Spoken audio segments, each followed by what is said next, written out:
Hello friends, हम कोई भी टॉपिक कितनी अच्छी तरीके से क्यों ना पढ़ लें, समझ लें, लेकिन जब तक हम उसके क्वेश्चन आंसर्स प्रैक्टिस नहीं करते हैं तब तक हमें ये नहीं पता चलता है कि how far we have won the race.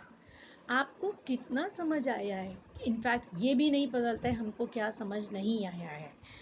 यही चीज़ को ध्यान में रखते हुए आज का मेरा वीडियो जो है वो सिर्फ और सिर्फ अभी तक हमने जो 3 टॉपिक पढ़े हैं, final goods, intermediate goods, stock and flow, transfer income and factor income, इनके बीच के डिफरेंस को देखते हुए, इनके मीनिंग देखते हुए, इनके ऊपर एक छोटा सा मैंने क्वेश्चन आंसर सेशन रखा है and I hope you will be benefited bye it. Hello, so once again, this is a teacher over here with a kind of help, and we are starting our question answer session. Okay.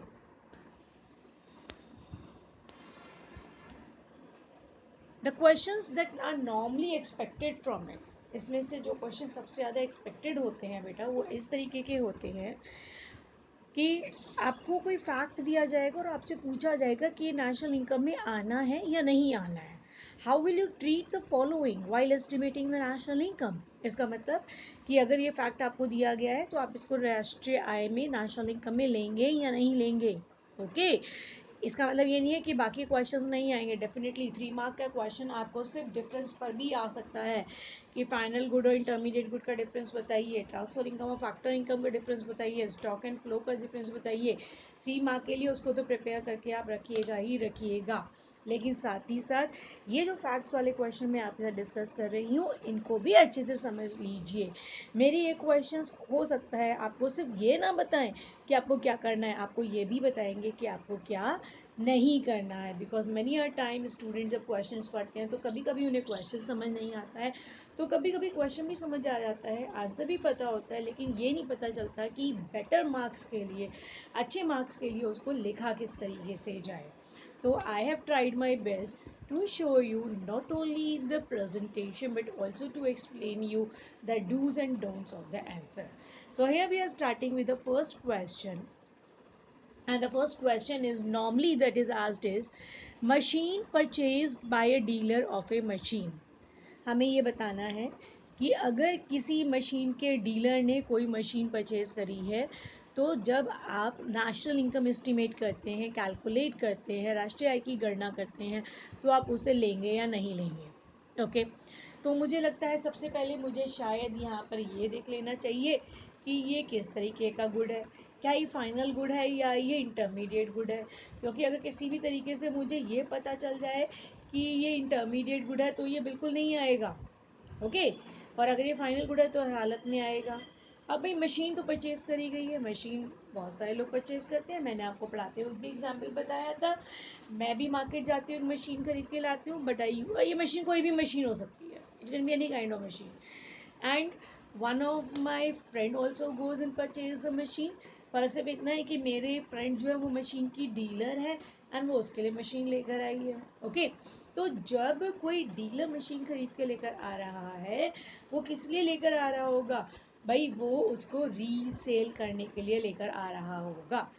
और अगर resale word आ गया है तो आपको बहुत अच्छे से पता है any good that is purchase with the purpose of resale, अगर कोई वस्तु पुनः बिक्री के मकसद से खरीदी गई है वो हमारे लिए इंटरमीडिएट गुड होता है एंड वो किसी भी हालत में हमारे लिए राष्ट्रीय आय में नहीं आएगा। ओके, तो सॉरी, आप आंसर लिखेंगे कैसे, आप 2 पॉइंट्स में अपना आंसर बनाएंगे। सबसे पहले तो एग्जामिनर को ये क्लियर कर दीजिए, no it will not be included in the national income. Okay, number 2 reason बताइए क्यों नहीं आएगा।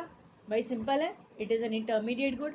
आपको कैसे पता ये इंटरमीडिएट गुड है, since it is for resale. Okay, and if you write your answer like this you will get your complete marks without any deduction, and I request you all to please make your answer precise, concise and very up to the point. Okay, ज़्यादा मत लिखिए तो कम भी मत लिखिए, लेकिन इतना ज़रूर लिखिए।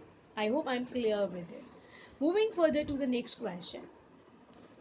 Question number 2 है, a car purchased by a household. Yes, just उसका उल्टा है, अभी जो मैंने बताया था जस्ट उसका उल्टा है। यहाँ एक कार परचेज करी गई है लेकिन ये किसी डीलर ने नहीं खरीदी है, ये किसी हाउस होल्ड में खरीदी है। मेरा एग्जांपल ले लीजिए, मैं मार्केट गई, कार खरीद के लाई और अगर हाउस होल्ड दिया गया है इसका मतलब ये फाइनल कंज्यूमर है, आप जैसा मेरे जैसा कोई फाइनल कंज्यूमर। मैं कार खरीद के लाई, घर में लाती हूँ, उसको चलाती हूँ, अपने पर्सनल काम के लिए यूज़ करती हूँ। ओके, तो ये क्या हो गया भाई, ये तो फाइनल गुड हो गया। एंड क्योंकि फाइनल गुड हो गया तो जाहिर सी बात है ये राष्ट्रीय आय में आएगा, नेशनल इनकम में आएगा। इसीलिए इसको मैं किस तरीके से बोलूँगी, yes it will be included in the national income. And point number 2 लिखूंगी, रीज़न क्यों, because it is a final good. और अपने आंसर को थोड़ा और स्पेसिफिक कर दीजिए ब्रैकेट में ये लिखकर कि ये फाइनल गुड की भी कौन सी कैटेगरी है, फाइनल कंज्यूमर गुड है, it is final consumer good. Okay, moving on to the next question. Question number 3 कहता है profit. Oh, profit profit profit profit क्या है भाई? ऐसा है कि मैंने एक डिफरेंस बताया आपको स्टॉक एंड फ्लो में। मैंने एक डिफरेंस आपको बताया फैक्टर इनकम और ट्रांसफर इनकम में। दोनों में से कोई भी चीज़ मैं इधर यूज़ कर सकती हूँ। ओके, नंबर 1, प्रॉफिट कब होता है? आपने किसी बिजनेस में आज पैसा इन्वेस्ट करा, ओके, आपने हफ्ते भर उस बिजनेस को चलाया, इन हफ्ते भर बाद आपको पता चला कि आपने उसमें लाभ कमाया, प्रॉफिट कमाया। तो भाई ये प्रॉफिट किससे जुड़ा हुआ हो गया, एक पर्टिकुलर टाइम पे कैलकुलेट करा गया या एक पीरियड ऑफ टाइम पर? ऑफ कोर्स प्रॉफिट हमेशा एक पीरियड ऑफ टाइम पर होता है। आप जब भी प्रॉफिट कमाते हैं तो या एक दिन में, एक हफ्ते में, एक महीने में, एक साल में, या whatever the time period, but there is a span of the time period. एक टाइम पीरियड स्पैन होता है, एक समय अंतराल होता है जब आप प्रॉफिट कमाते हैं। तो समय अंतराल से जुड़ा हुआ फैक्ट क्या होता है, वो फ्लो हो जाता है। एंड अगर कोई चीज़ फ्लो है तो वो तो नेशनल इनकम में आनी है। इसीलिए हम इधर क्या लिखेंगे, पहला पॉइंट लिखेंगे yes it will be included, and दूसरा सा रीज़न क्या देंगे, it is flow and it is related to production. मैं इसी आंसर को एक और तरीके से भी लिख सकती हूँ। मैंने आज ही आपको बताया था कि they are 4 factors of production, land, labour, capital and entrepreneur. And जो एंटरप्रेन्योर हमारा फैक्टर ऑफ प्रोडक्शन है, इस एंटरप्रेन्योर के वर्क के बदले में जो कॉम्पेंसेशन उसको मिलता है वो प्रॉफिट होता है। तो it is a factor income also. मैं इसको ऐसे भी लिख सकती हूँ, since it is a reward for entrepreneurship to entrepreneur.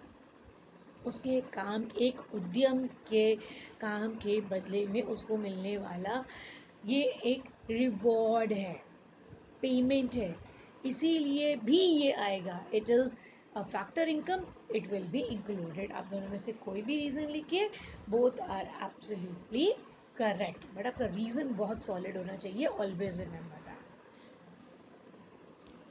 Moving on to the next question, that is savings. Savings कैसे आएगा?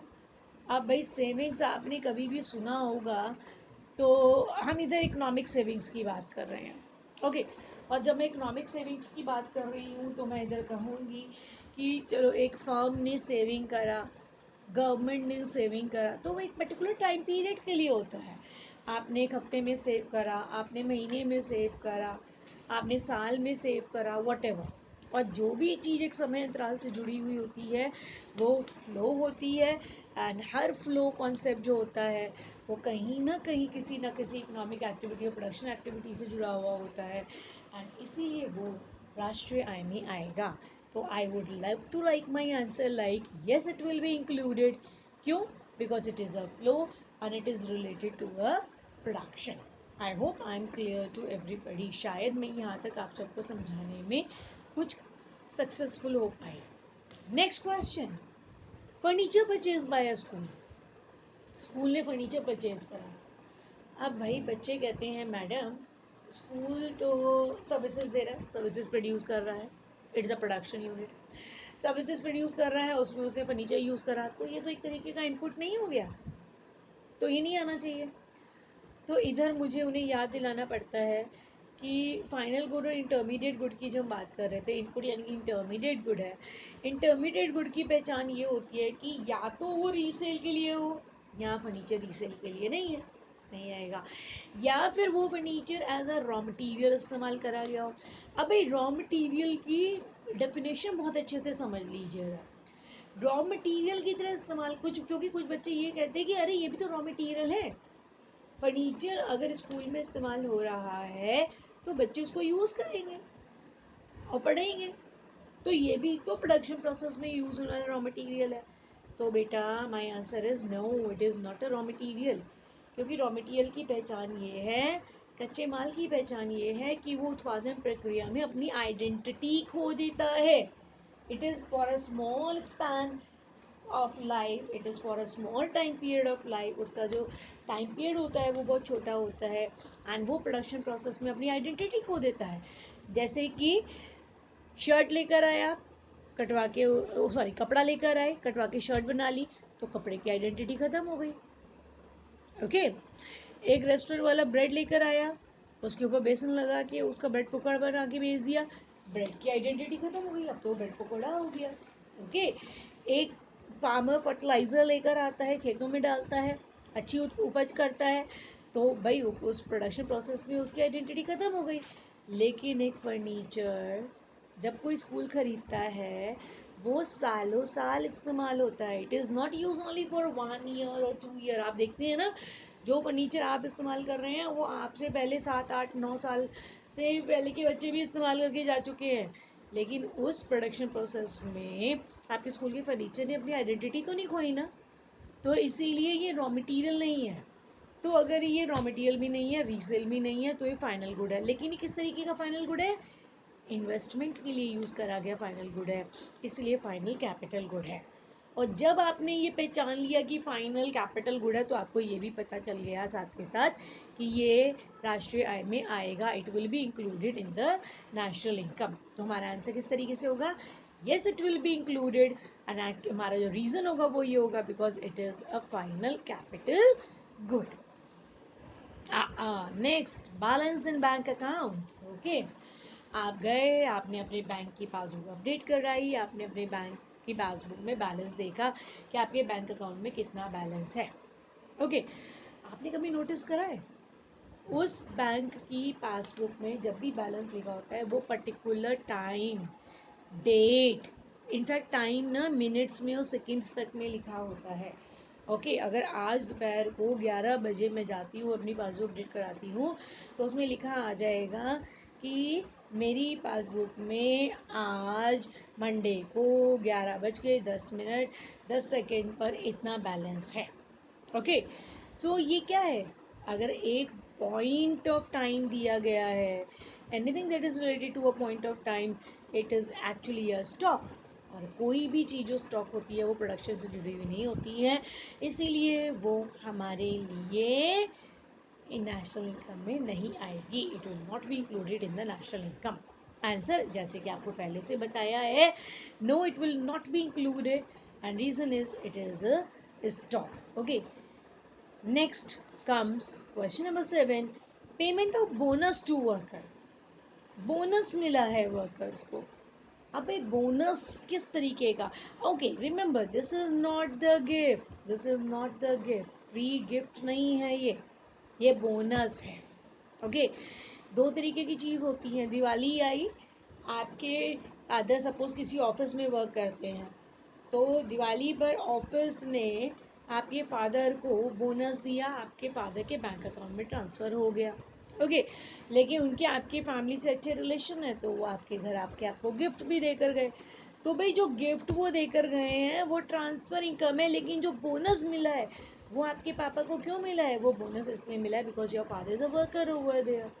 ओके, सो अगर किसी भी वर्कर को बोनस मिलता है, that will be included as a factor income and it will be included in the national income. वो factor income है, फैक्टर इनकम का एक पार्ट है। तो याद रखिएगा, कुछ टर्म्स कभी कभी हमको कंफ्यूज कर देंगे। गिफ्ट नहीं है ये, this is bonus. Okay, bonus हमेशा वर्कर को दिया जाता है, वर्कर को दिया जा रहा है, तो it is given as a reward to the labour and that is why it will be included in the national income. Next, payment of old age pension। Old age pension, old age pension, भाई देखो pension word पे मत जाना sir.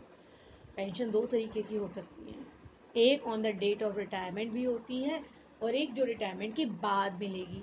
इन्होंने बहुत clear cut आपको दिया हुआ है ओल्ड एज पेंशन।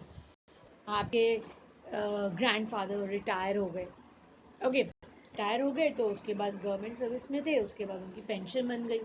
अब वो रिटायर हुए, उनको 2 साल हो गए हैं, ऑफिस नहीं जाते हैं, लेकिन हर महीने कुछ अमाउंट जो वो उनके बैंक अकाउंट में आता है एज अ पेंशन। तो अब ये बता दो भाई, ये क्या है? ये फैक्टर इनकम है या ट्रांसफर इनकम है? भाई इनकम आ रही है ना, पैसा तो आ रहा है, लेकिन कमा रहे हैं क्या वो? No, he is not going to the service and he is not earning anything. वो तो कमा नहीं रहे हैं, कमाई तो पहले ही करी थी, ये तो उनको दूसरे रूप में मिल रहा है, रिसीविंग कॉन्सेप्ट है।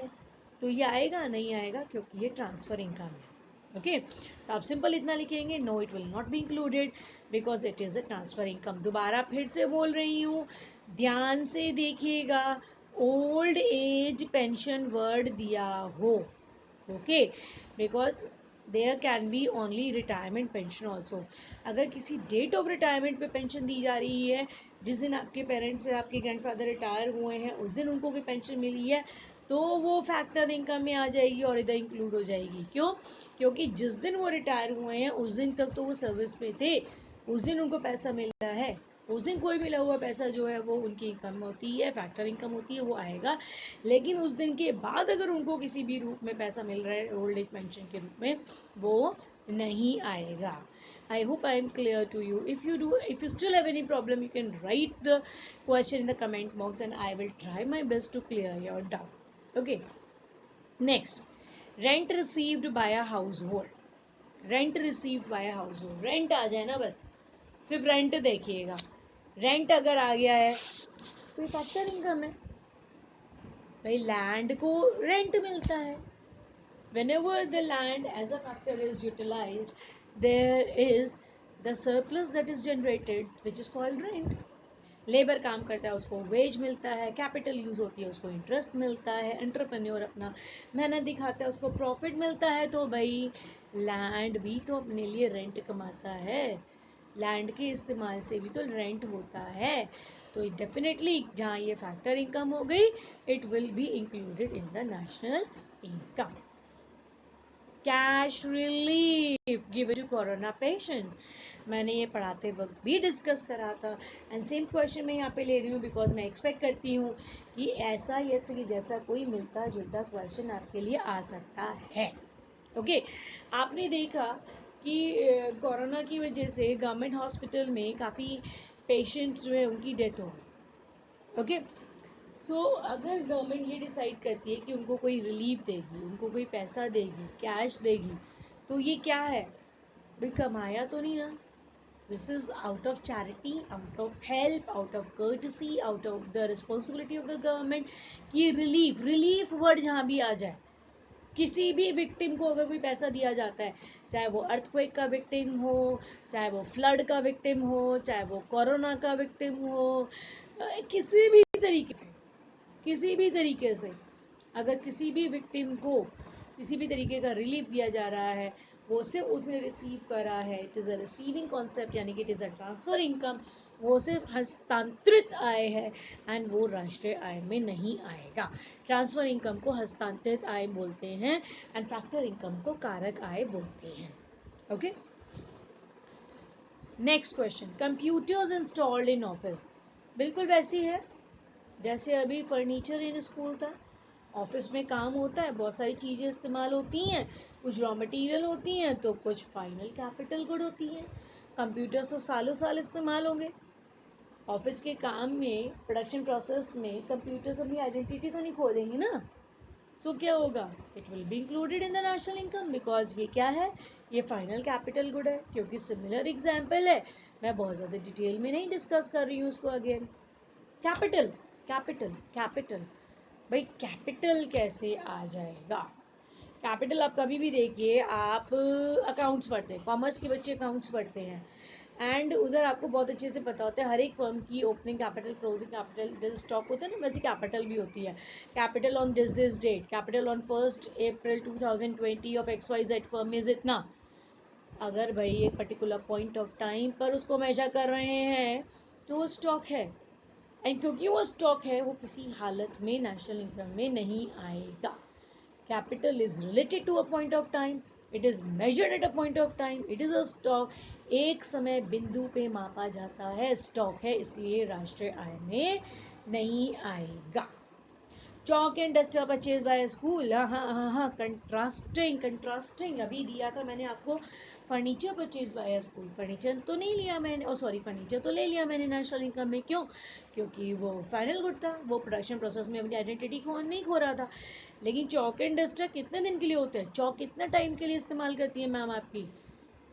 अरे 1 घंटे में 2 चौक यूज़ होकर ख़त्म हो जाती हैं।